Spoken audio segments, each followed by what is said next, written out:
Welcome to AEW All Out 2021, where champions are made in the city of Chicago. This is Tap Out Talk. Hit the music.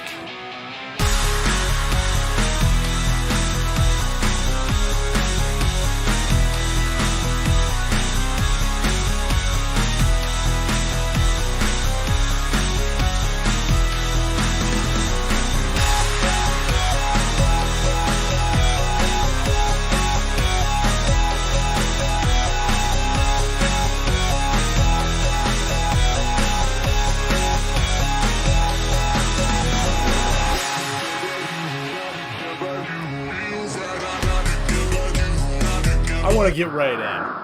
Welcome to Chicago. Welcome to the Windy City, the home of AEW All Out 2021. And this program did go all out. I want to start out and I just want to say it has been nice to see the return of professional wrestling in formats that I used to enjoy back in the day.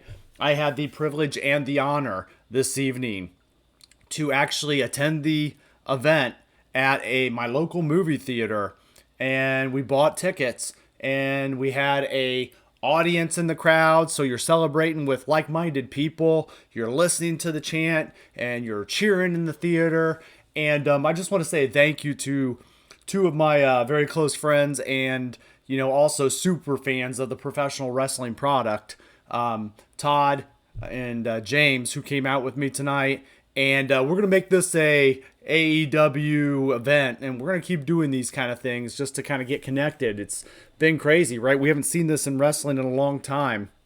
And, wrestling is about getting together with your friends and enjoying the product and cheering for whether it's wrestling or sports entertainment, and just suspending your disbelief a little bit and actually cheering for what's going to happen and being taken on an emotional roller coaster and enjoying, the show. And I felt like we got to do that tonight.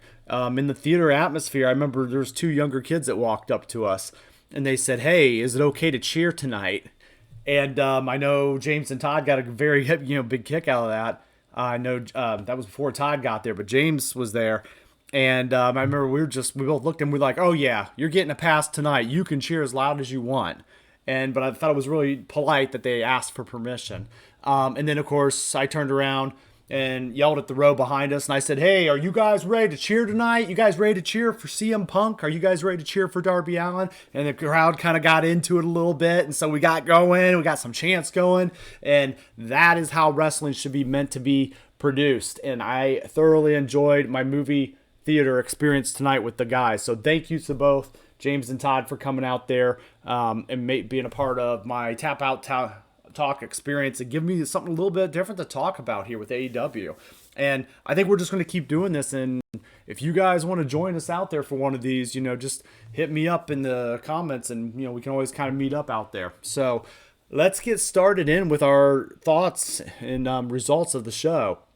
So the show started out, and as we're getting settled in, they opened up with a really big giant tag match. So we got Orange Cassidy, Chuck Taylor, Wheeler Yuta, and the Jurassic Express going against Big Money Matt Hardy, Private Party, and TH2. So basically it was just a big old messy tag match. Some high points here. Of course, people love Orange Cassidy and they love Matt Hardy, right? It got the crowd going. There was a lot of nice little spots with Lucha Express. But at the end of the day, the match was very forgettable. It's so much to the point is like me and my friends, we forgot that this was the first match of the night, and we thought the next match of the night was the first match just because we were kind of getting settled in and we were talking a little bit. And but I will say we did chat about the fact that they don't seem to know what to do with Matt Hardy right now. I mean, they got the Big Money Matt thing going on. They're trying to utilize him, and I know he likes working with some of the younger guys, and I don't see him in the main event or anything. But this Big Money Matt character, he's kind of just going under the radar for right now. So, but anyway, we got through the match, and Cassidy and Jurassic Express and them, they did pick up the win. So we're gonna go on to the next one. And we got the Windy City, so it's blowing around out here a little bit since it is in Chicago. So here we got Miro versus Eddie Kingston, which really is the real first match of the night, even though we had that previous one.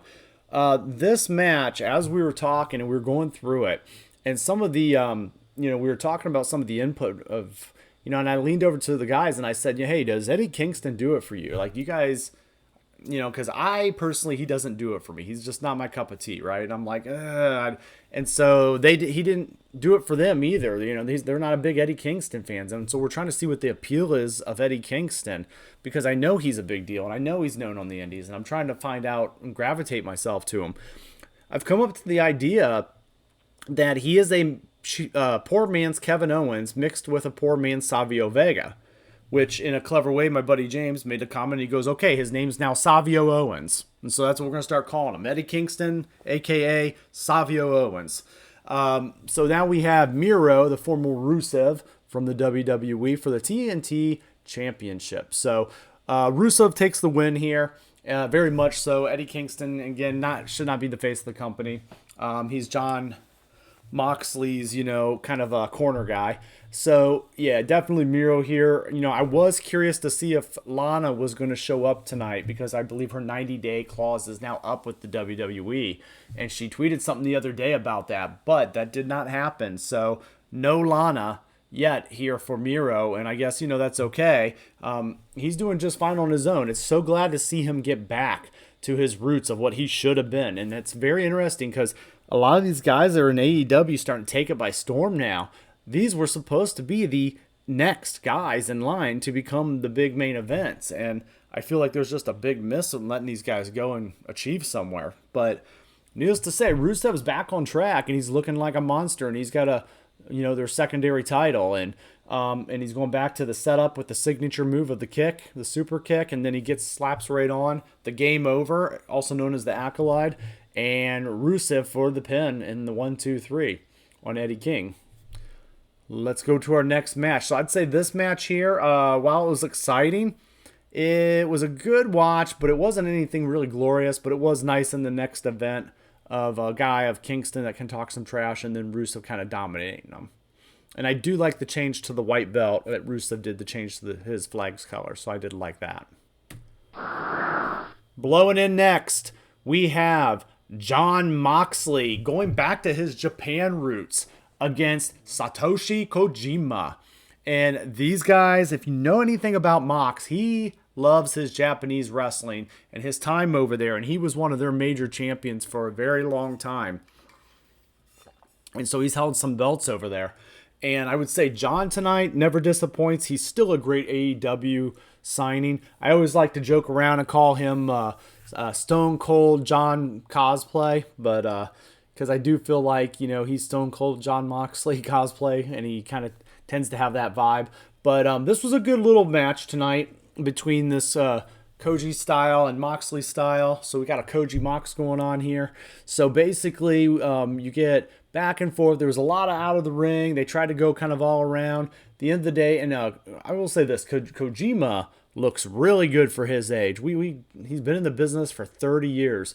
And we talked about, he's got to be in his 50s now, 53, 54. So the guy looks insanely good. Mox, he's starting to beef up a little bit. I noticed he's put on a lot more weight in a good way and a lot more mass. So I feel like Mox is going to be maybe in a match with Miro pretty soon, maybe for that title, because I could see John taking that one. So anyway, he is a main eventer, though. These guys had a good, solid match. I'd give it a B. They did their job and gave us some interest. And what I like about this is it's going to give us exposure to some of these other Japanese wrestlers, that we don't get to see a lot here in the United States. Like, we know the legends and we know some of them, right? But we really don't know all these guys in and out. So I like this whole idea of Moxley, taking on these kind of guys since he has history. And yeah, let's use that partnership and bring it into these pay-per-views. So it gives us a different style of wrestling on the card too. At the end of this match, the big introduction, all of a sudden this big return comes, and Jon Moxley looks scared to death. So you're wondering, who is this man? And that man is Minoru Suzuki, one of Jon Moxley's greatest rivals from New Japan. and they get in the ring and they stare at each other and they go out a little bit. And then, you get the feeling he's the most dangerous man over there. He's kind of a crazy man in Japan. And again, we're going to get this matchup on a homecoming match, we're going to call it, on Dynamite this week. Jon Moxley versus Minoru Suzuki. So this set that up very nicely into the next show for Dynamite. I want to see what Suzuki's about. Again, I don't know a lot of these Japanese wrestlers other than what WCW did back in the day and what I can find on YouTube. So I really want to learn. I love wrestling. I want to learn more. I love Lucha Underground. I loved, seeing these different styles when I can. So I definitely want to get encultured with this. So thank you. I mean, for AEW kind of doing this route, I would like to see Moxley go on a tour of just fighting his old wrestlers from, Japan, and then maybe that leads into a nice big program with somebody major from over there. So keep them coming, guys. Keep them coming. This was definitely a good match and gave me an interesting little spin to it. So the next storm coming in is going to be the women's AEW World Championship match. Britt Baker, DMD, versus Chris Statlander. Both of these girls, they have... I like them both. I like them both in the title scene. I think they have real potential, and that's saying quite a bit considering AEW's women's division is not strong. They don't have a lot of girls, a lot of green girls that they have to super develop. So, but I do like these two. And then both have jobs outside the WWE. Chris Statlander, she's an alien, from another planet. And then you got Britt Baker, who is a DMD. She's a dentist. I like the fact that she could, if wrestling doesn't work out for her, say, all right, well, I can always be a dentist when this is all over. And I like that about Britt. But Britt is a very, very good wrestler. I like her. I think she hangs around the right people and, dates the right people. And I feel like she actually does a really good job learning the craft. And she is their best reason she's a championship. She's the best on the business in their card right now.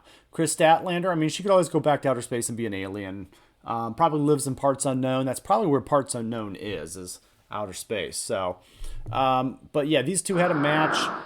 They got through it. It was Britt Baker who actually came out with the win over Statlander.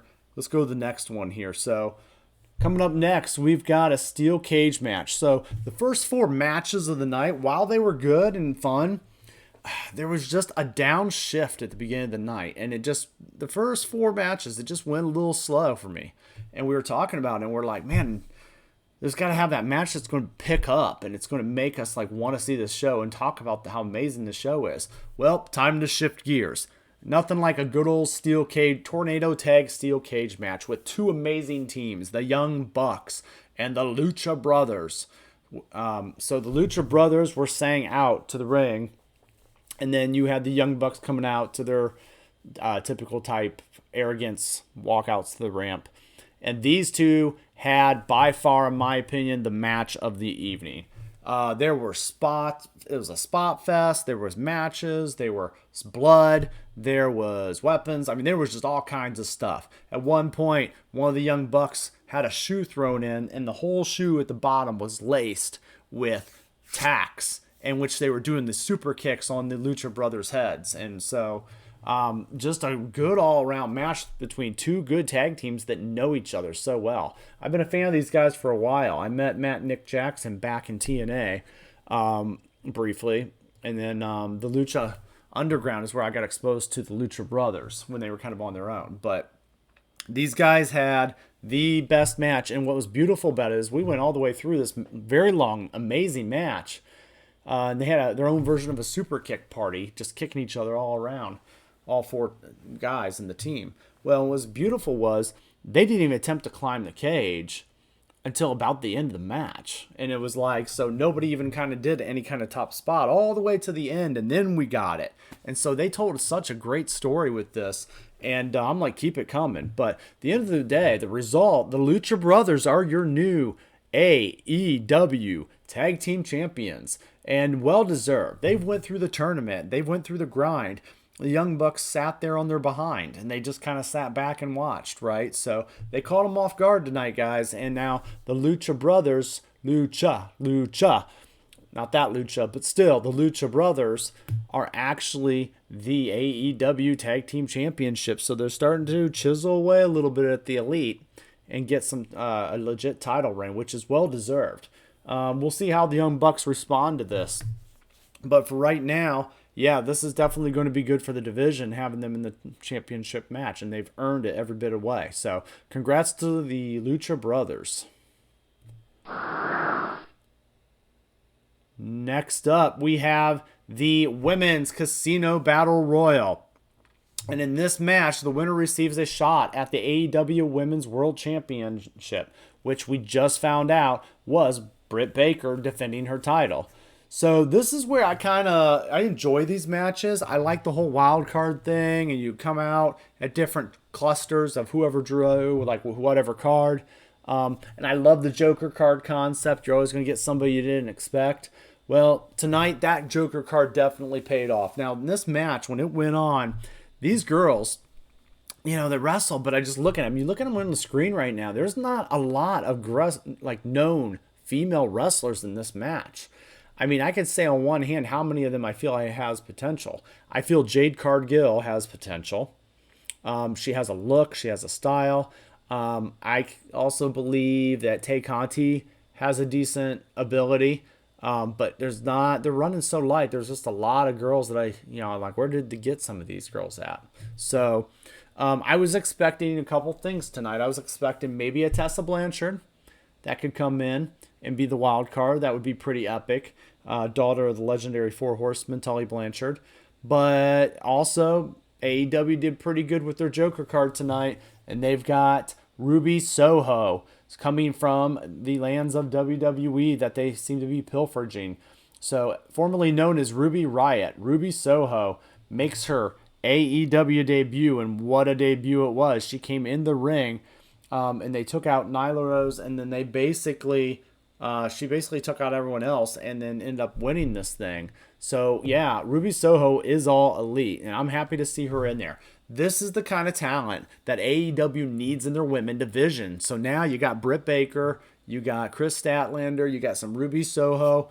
We need these kind of girls, guys, so we need them, right? We got to start building this up. The WWE has very much a stronger women's division than AEW. That's their biggest wing. So, they're going to do a good job trying to focus on that here, hopefully in the next year. But in this match, it was safe. There's a lot of action, but I'm just fearful for the future matches with some of the women's. And it's nice to see Ruby get her own look. I know she got the shaft a little bit because of Rhea Ripley being a beast that she is, but a similar look. So congratulations to Ruby. You deserve it. You deserve to be all elite, and you are an all elite character person too. I watched some of your post show, and she is definitely an all elite character and very polite and kind to the fans, and I appreciated that out of her. So Ruby Soho next in line for Britt Baker's championship. It's going to be an interesting program. Up next, we have the final fight, MJF versus Chris Jericho. If Jericho loses, he will never, ever wrestle again. Stipulation put on by Jericho. This is his final fight. MJF, Maxwell J. Friedman, has always had his number. So Jericho's got to be very careful through this match, and he has been.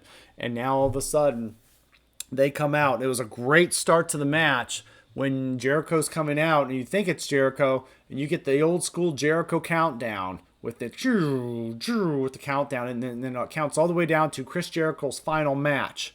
And then out walks MJF. So that was a great heel entrance, right? Totally got us on it. So we were laughing and kind of like, oh, man, he's such a jerk, but he's a lovable jerk. And at that point, Jericho came out. These two back and forth, I thought for a second that I was like, no way that Jericho's losing this. But then I started to think, MJF might be the one that finally puts him out, and AEW's starting to get so stacked with talent, they don't need Jericho as much. So, but then what do you do with the inner circle, right? So they had a good match back and forth, lots of close calls. At the end of the day, it was Chris Jericho getting his win over MJF. And then, of course, you got the inner circle out there cheering with him, singing Judas with him and the crowd for, just a nice little celebration in the ring. Jake Hader came in and helped run some interference against Wardlow, so that was nice. The only thing I'll say this match, and it wasn't even the match, they kind of ruined Jericho's entrance a little bit. They had a guitarist there, and it was the guitarist from Fozzy. And I just felt like it ruined the crowd's ability to sing the song. So I felt like they should have played a little bit of it in the background just to get the crowd going, and then cue in the guitarist and let him just do his thing while they sing it. So I think there was a missed opportunity of that because everybody in the theater wanted to sing it. We all pumped it up. We're going to sing it tonight, and it just didn't happen. So the guitarist kind of killed it for us. So, but congratulations, Chris Jericho. You got a lot more years under you, and I want to see your work. I enjoy it. Wrestle forever, Chris. YTJ. Coming up next, we got Darby Allin versus CM Punk. Darby, one of my favorite current AEW wrestlers. If you was to ask me who my top 3 AEW wrestlers are for the future, it's going to be Darby Allin, Brian Cage, and MJF, Maxwell J. Friedman. Who is probably a little bit ahead of the other two. But these guys are the future and the young guns. I'll throw Cody Rhodes in there as well. It's Cody's young, but he's still got some experience. But those are the kind of guys that, we eventually want to build up and around with. And we're doing it great with these veterans. So this match, this was CM Punk's debut, I guess, or re-debut from being retired for 7 years. And he chose Darby Allin. I think that was a very good challenge for him. I think he grabbed a good opponent with Darby, and they respected each other. Sting was not out at ringside. He let him and Darby just go at it alone. And I want to say this, Punk looked really good tonight. He didn't look winded. He looked a little winded at times, but nothing that would say, oh my gosh, he's horrible and out of shape. We definitely did get to see the AEW or the UFC version of CM Punk, right? Which we won't go into. I do have a video coming out here in about another week that I've worked on for a while. It's going to be called Phil Brooks, The Making of a Punk. So it's going to be a CM Punk history video. And I've been very excited to do this because I did this knowing before he was even going to come back. So I have to redo my ending a little bit to that video. So now that he is officially back. So it'll be out in the next couple weeks, but it should be a good one. It's a little passion project for me with Punk because I am a CM Punk fan. Tonight in the theater, I was the only one wearing the Darby Allin shirt, right? I wanted to be the heel, and I took off my shirt, and I had a Darby Allin shirt on. And my buddy Todd, he goes, uh-oh, heel turn for Bryan. And I said, that's right. And I took off the shirt, and I said, yeah, let's go Darby Allin. Got my Darby Allin shirt on, and then some people were booing me, and it was fun. And then, of course, throughout the match, people were cheering. We were cheering, let's go Darby, and everybody's going CM Punk, right? So it was just so much fun tonight. So Punk and Allin, yeah, they went through. Definitely a little bit of a size difference. Punk, definitely has a little bit more of that veteran upper WWE experience now. Darby's a speedball. He needs to stay fast in the ring and just kind of use his speed to his advantage because he's a smaller guy. So he's speedy and he's dangerous with recklessness. And that's kind of what he needed to do to beat Punk tonight. And he came close a couple times. At the end of the day, Punk did beat him. There was a point where Punk almost beat him with the go to sleep, but it knocked Darby out of the ring. And you could tell he didn't want to go that way, and he tried to grab him, but he couldn't catch him. Good psychology there. I look at it this way. After the match, Punk eventually did get Darby to sleep. And then at that point, Sting did come back out, and he shook Punk's hand. And then him and Punk walked over to Darby. And they actually ended up shaking Darby's hand, helping him up off the floor. And that was a good matchup for Darby. All the eyes were on him. It was his most high-profile match he's ever had, and I don't think he disappointed. I think he enhanced his career a little bit, just having a good match against a great professional wrestler like CM Punk. So Phil Brooks did really good coming back here, and I'm excited to see where his journey takes him next. I'll be definitely watching Dynamite just to see what's next on the road. I think these two have a one-and-done type match. I don't see it going on further. I think it's a one and done for sure. But congratulations to both men. This is where, business kind of picked up after the cage match and then now this. So we started getting the better side of the show this time. Oh, and I spoke too soon. The better side of the show. Well, you got to have a slump now and then, right? And that slump was the Big Show, Paul White, QT Marshall matchup. This was a quick match. They made it, very quick and fast. They had it on the card. This was a great chance to go to the bathroom before the big main event of Omega and Cage. And I did take advantage of that really quick when their entrances come in. I came back. I swear I was only, I pee as quick as Clark Kent, like Superman, right? And I came back and I was like, how's this match already started? And my buddies told me, they said that basically Paul White ran down and attacked them and got the match started. So they didn't get full entrances all the way. So I was like, okay, good way to save time. And we were watching it, and I swear I blinked a couple times, and Big Show beat him up a couple times, and there was some choke slams. And then Paul White over QT Marshall. There was never going to be any other result than that. Paul White has been getting berated by this QT Marshall guy with the factory, and they're just not the future. They are the stooges that are going to get beat up in these kind of matches. So this is a great way to highlight a veteran at a pretty high-profile main event, yet without him having to be in the main event of the show. So it could draw some ticket money for those fans that haven't seen the Big Show, Paul White, in a long time. So nothing special here, but at least it didn't take up too much more time. So let's get to our main event. And boy, this is how AEW does a main event. Everybody was kind of thinking, CM Punk and Darby Allin should be the main event. And I said, no, those are still special attraction matches, right? Your main event always should be your championship match. And I love that AEW does not falter from that rule. Your main event is your championship match. And in this championship match, Kenny, the Collector, Omega, is your main event champion. And he is taking on Christian Cage, who robbed him of his TNA championship a few weeks ago. And the question here going in is, well, could Christian beat him once? Could he beat him again for the AEW title? And these two had a great match back and forth. Don Callis got a little interference going on, but nothing big. They went to the outside. They had some good moves. I would say this is probably second or third best match of the night. I'm going to say this one. I would say this one or the Sting, Darby Allin and CM Punk match was pretty good too. So we got about 3 good solid matches through the night with some other good filler matches. But these matches all stuck out and they all meant something. Christian, I want to say, he can still go. We got the right brother here, Edger Christian. And at first when I signed him, I was like, oh, what are they doing? But now, he's the TNA champion. He could go back to TNA and represent that brand where he has history there as their champion. And they need help. So they need a guy like Christian. So I like this that he stepped up. I like that he fought Kenny. And then I do like that Kenny, V triggered him up and got the job done against Christian, and it did beat Christian Cage. There were some interferences, of course. And then Jurassic Express comes out, and they try to save. They started beating down Christian Cage after the match. Kenny Omega gets on the microphone and runs a great a promo on a heel. And he says, have you learned your lesson yet, Chicago? That Kenny Omega is all elite, and he is the elite and the champion. And he says, nobody can beat me. And the only ones that can beat me are not here or they're dead.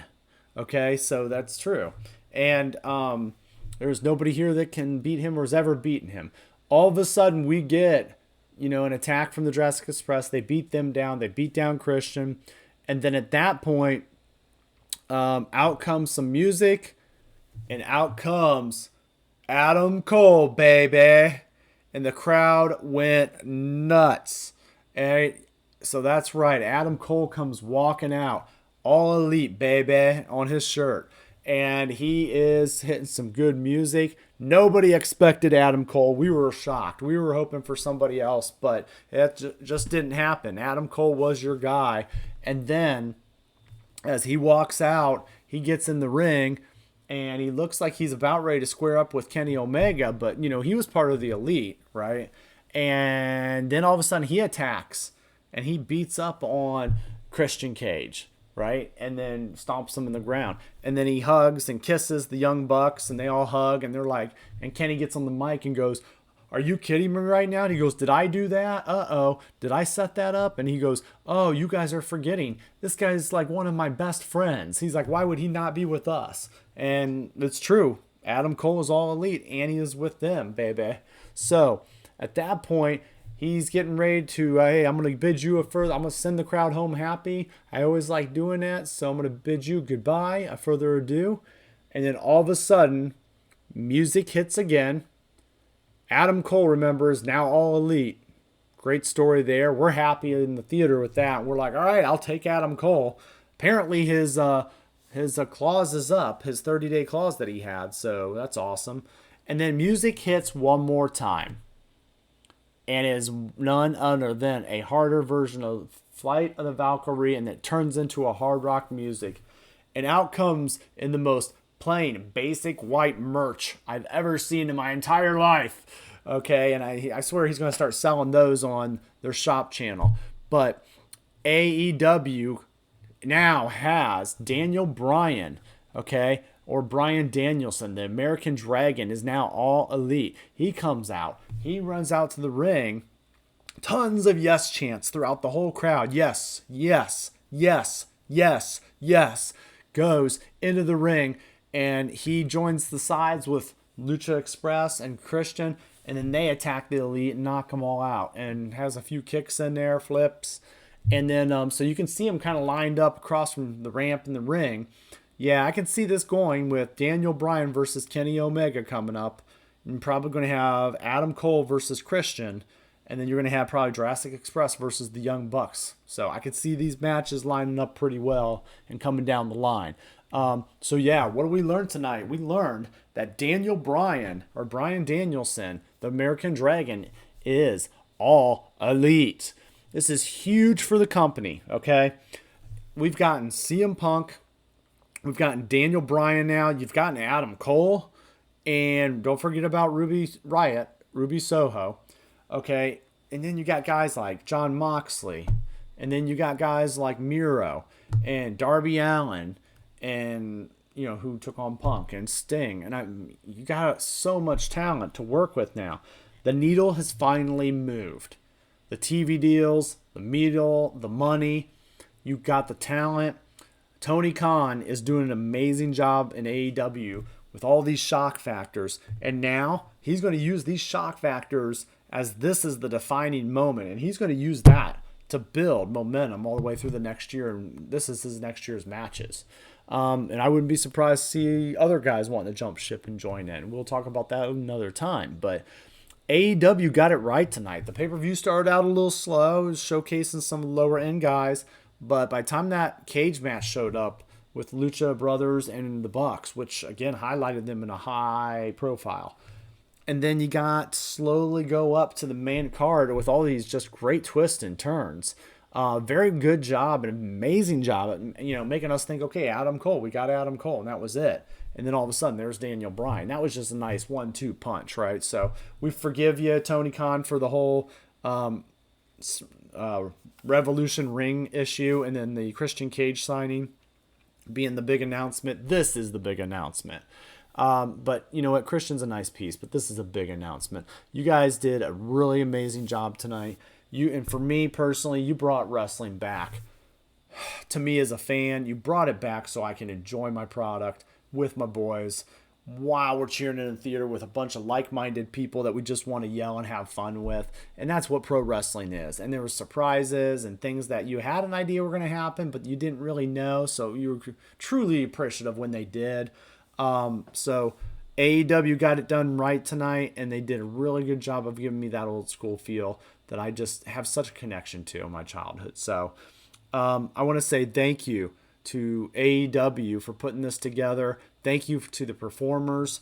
And CM Punk, thank you for a great match tonight. And Daniel, we're glad and loving to see you get back to your passion. So, guys, that is everything I wanted to cover tonight. And again, thank you to James Clayton, Todd Dilly, meeting us out there. We're going to start doing this. Maybe we'll do a live stream one of these times, just kind of talking about it. Maybe a reaction videos while we're out there. Maybe that's something you guys want to see on Tap Out Talk. I might be able to make that happen. So, all right. So right now, it's not just goodbye, but it's going to be game over. And we'll see you next time on Tap Out Talk.